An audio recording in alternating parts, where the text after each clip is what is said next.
Welcome back.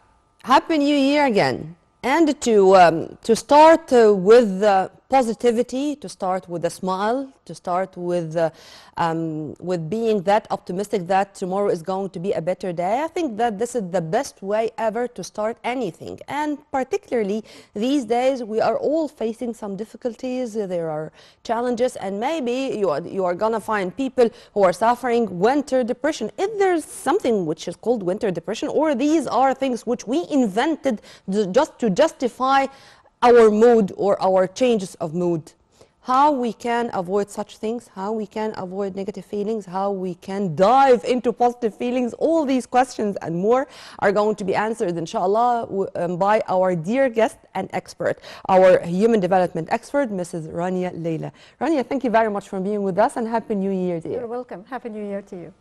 As I said, first, before going into any details, is there something called winter depression, or this is our own invention just to justify our bad moods sometimes when we enter winter? It's winter depression and summer depression and spring depression, you know, it's all the seasons depression. And I believe they are all just terms that invented, as you just said in the intro, that maybe by people, you know, because this may be transitioning or transition between the seasons and all these things just maybe bring some not frustration, maybe just like some not negative feelings, but we just dwell maybe in the past. Maybe now we are going into the winter, so I dwell in the summer memories and what we have been through and all these things. So I just believe that it's not like winter depression or something. Regarding the new year and regarding the new year or new anything, it's a start. And when there is a start, how we can benefit from this word, because start means hope, means ambitions, means dreams, how we can benefit from this word, how we can say that this day we can make it a start for a happy journey. I like it so much what you have said right now, because yes, 48% studies show that 48% of people, maybe around the world, they just set new goals and new dreams and new hopes at the very beginning of maybe the days, the weeks, the years, and all these things. So yes, people tend to put new plans for the year ahead. And of course, to put these plans, there are many things we have to discuss, you know, because we just don't want to put like general goals or general plans without any, or without putting specific steps or the execution. And you have this power of execution, how to execute your plans, how you just achieve your goals with its all details. So it's really important. Let's be practical. Should we start the new year with a one-day vacation, for example, with a wonderful place or a place which we do love or we have memories in, to go in once again to recharge our souls and our spirits with positivity? We can just go to a certain cafe or casino or something, just also to enjoy such a lovely time to recharge ourselves again. What to do practically, Raniya? People just did this maybe at the end of the week or the last week of December, you know, before just going into the new year. Because this new year, we have just this great energy and great power that you want to now to achieve all your goals. You have this full energy inside you. And I just want to urge people, you know, like to dwell not in the past, but just to evaluate the past year before going through or before just trying to implement your plan for the new year. So number one, you need to have this reflection, have this quality time, and grab a pen and paper and to try to evaluate your past year. What went right, what went wrong, what about the goals I achieved, what about the lesson I learned about the past year. Try to evaluate and scale from 1 to 10 and just put a number for you to achieve. And then after all these things, everything will be crystal clear in front of you before you just adding or setting other goals or new goals for the new year. So this is number one, of course. I think the word flexibility here is very important. You should be that flexible, knowing well and accepting you as you are. In the same time, not to lose hope or to lose ambition in achieving many things. How to have this balance? have this balance by know the real difference between positivity and toxic positivity. Toxic positivity that I'm always saying to myself, it's maybe it's okay, everything will be fine, just, you know, ignoring and just giving a blind eye to all the difficulties, that it's okay. No, it's not okay, and it's okay to be not okay. Try to just believe that life is full of ups and downs, and just to trust in yourself and accept who you are, as you just said, and accept whatever the life will, you know, like throw at your path. So if you just find some difficulties into your path, just, it's okay, I will deal with it. Life is not fair, I have some difficulties. You have to admit it, you have to acknowledge all the things that you face in your life. And after this, how do you deal with this? Are you focusing on the problem, or you're focusing on the solutions of this problem? Are you focusing just blaming others, or you just now try to have this responsibility toward this, the things that happen to you? You know, this I've real read difference. something, I don't know if you are, a statement, I don't know if you would agree with it or no, and would you please elaborate?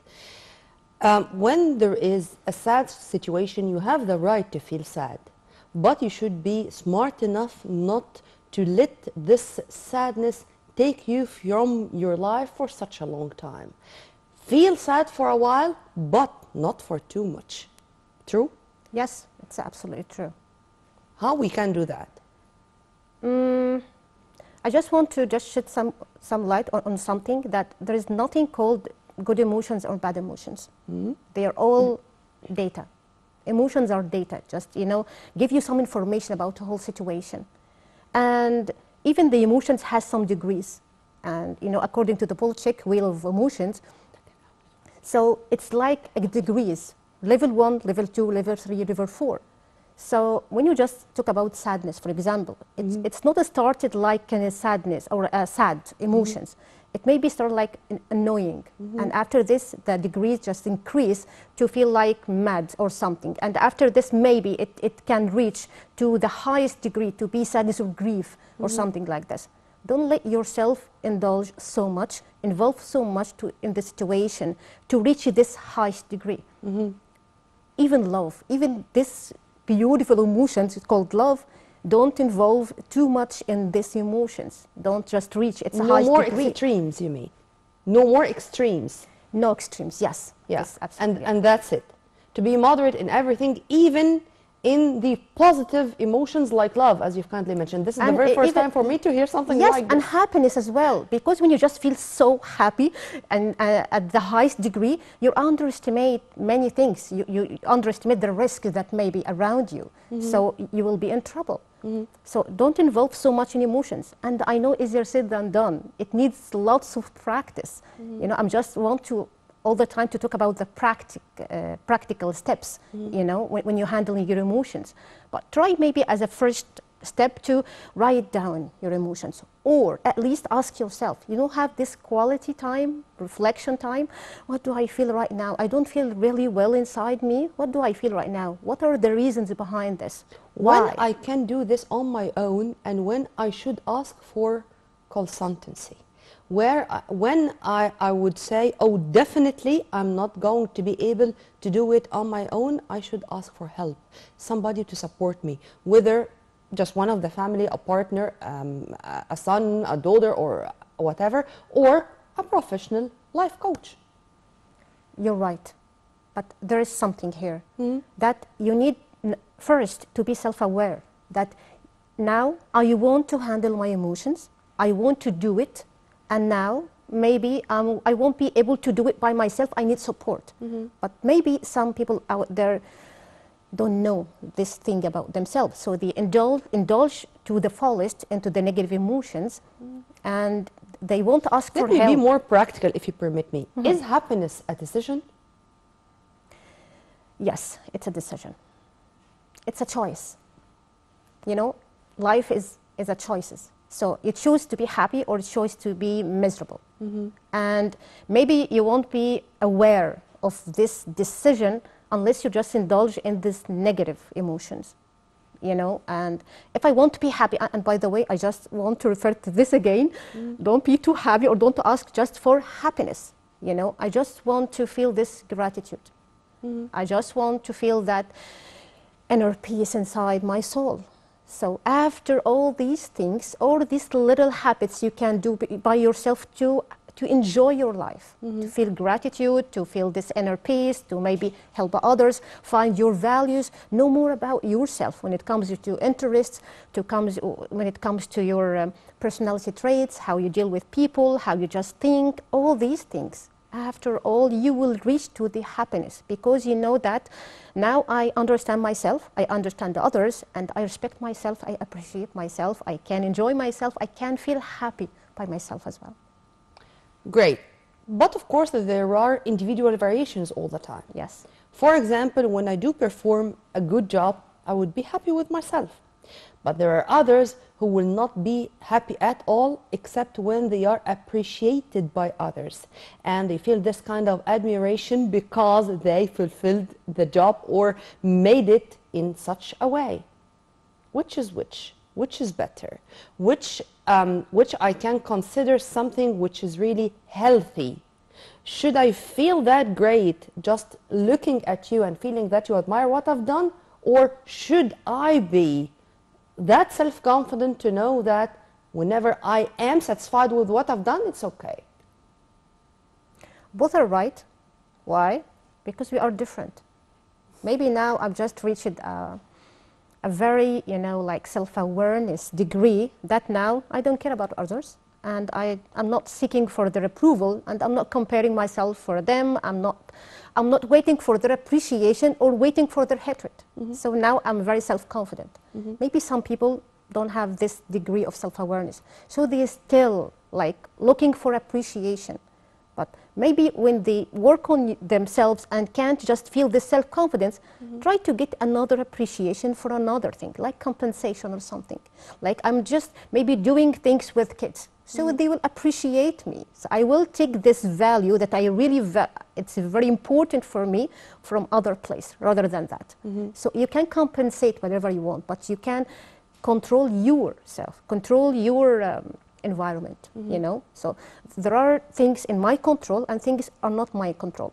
The approval of others is not in my control, because people just dealing with me with their background, with their own emotions, with their moods. You know, it has nothing to do with me.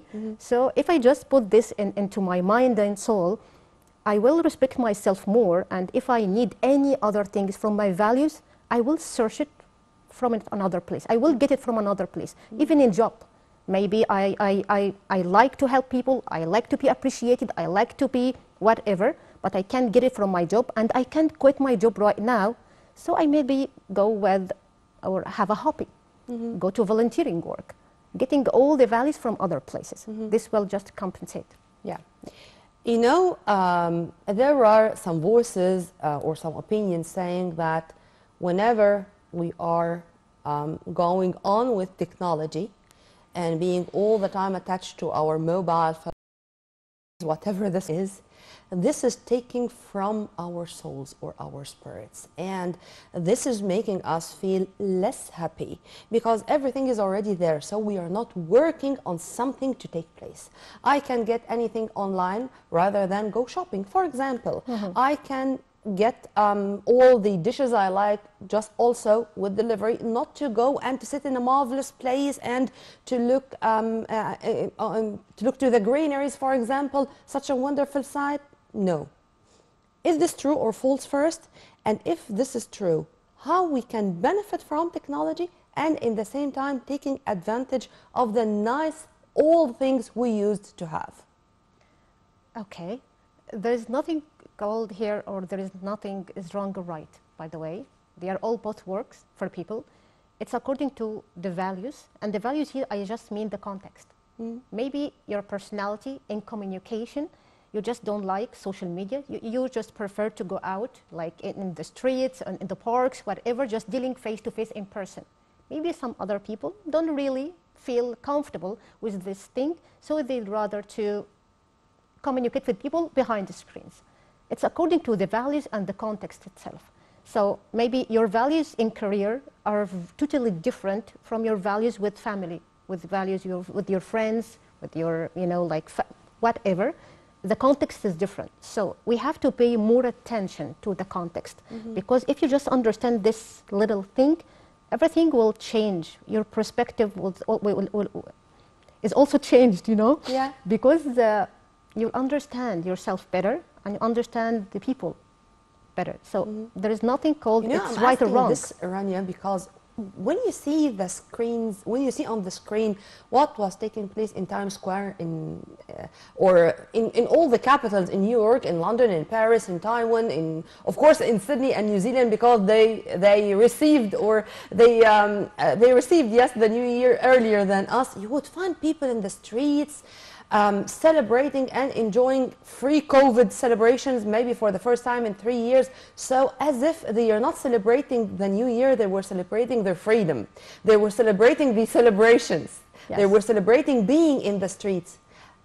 How do you see this as something psychologically, a psychological release, psychological relaxation, or feeling comfort by the end of the day? Because many people, or not many people, millions of people became that fragile, particularly after the COVID issue. Okay, I may call this like a social proof. Maybe because all the people are out of the streets, so we all want to be out of the street. But maybe personally, I don't like crowds.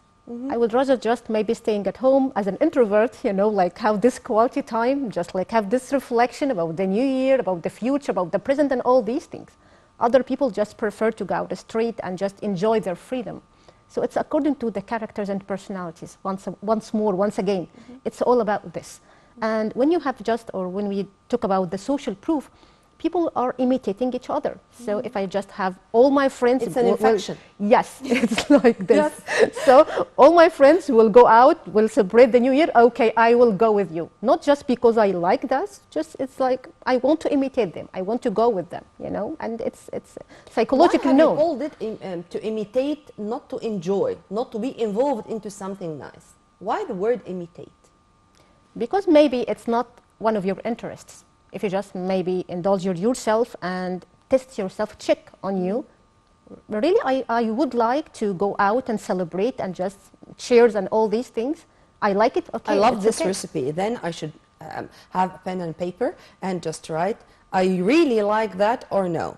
I really like that or no. And when I found that all the things I like are on this side, for example, then this is the way, or this is the steps on the right path. And others, a big cross. True? It's not right or wrong. We are different. But now I respect myself more, because now I know myself more. And now I know that there are different people, they like the other side. I have to respect that. I do respect him, yes. Him or her, of course. But I wanna have a plan for myself, a strategy for myself. What is the should be strategy for myself to be happier in the new year, to be happier in the coming period, according to my age, my surroundings, circumstances, job, let's say personal life, everything. Okay, I just will talk about like maybe setting some goals. You just mean that, right? Then setting goals first. Yes. And? Expected the unexpected. Okay. It's important, because now that changes, there's continuous process here, and invest in yourself. Knowing yourself more. By the way, all of the personal development books and all the maybe finance books, they all started with know yourself. Interests, personality traits, your values, your skills as well. After you know all these things, invest in yourself. After this, accept who you are and accept other people. So we are different.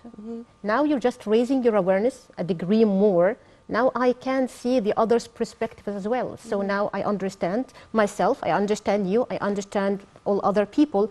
I will feel this relief inside me, this inner peace. Because maybe in the past, when I just would indulge in myself, that I play the, the blame game all the time. I just see that nobody understands me and all these things. After maybe some progress or some self-awareness, being aware, know yourself, understand yourself. No, I have some, maybe I have some values, others have their values, you know, we are different, but we are like predictable. So like now, if I just wear my smile on my face, it's contagious, you will smile as well. So you can build rapport with people, you can build rapport by appreciating them, respecting them, and all these things. So when we just maybe talk about the next year and our goals and all these things, there are also some steps you have to go through when you write your goals. Number one, state it in the positive. Don't say that I don't want to be lazy as a goal, because your subconscious don't understand the word don't. They state it like I want to be lazy. So try to set it in positive. This will motivate you more, and this will make your conscious alert on the things you want to achieve. Number two, and some people ignore this thing, the ecology check, or check your environment. I want to travel abroad, for example. I have to check before writing this goal or thinking about it, is this suitable for my personal life? Is this suitable for my job? How this will affect me, how this will impact me and my kids and my family and my community. And here, if you have an answer that no, it doesn't fit, so you have to erase this goal, because you won't achieve it and you will feel frustrated after some time. But if you just have it and it's suitable and everything is okay, now check. Now I can set this goal. Of course, you can after this put a plan, put a time frame, and see the resources. And we have two kinds of resources, internal resources and external resources as well. As you just said a while ago, that internal resources, your awareness, your motivation, your energy, your confidence. External resources, just like some experts, some help from some experts, or your friends. For example, maybe my friend will support me in my goal or my that I want to achieve. So all these things we have to put in consideration when it comes to goal setting. So set your goals, be positive, realistic, accept the others, and expect the unexpected. Yes. This is the recipe. Yes. Happy New Year. Thank you so much. I enjoyed my time as usual, and time goes that fast. We are going to leave you with a promise to see you again in more episodes of our breakfast show and on Nile TV international screen. Raniya, Lela, our human development expert, thank you very much for being with us. You're welcome. Thank you so much. Right after the short break, we are going to return back with more. Stay tuned.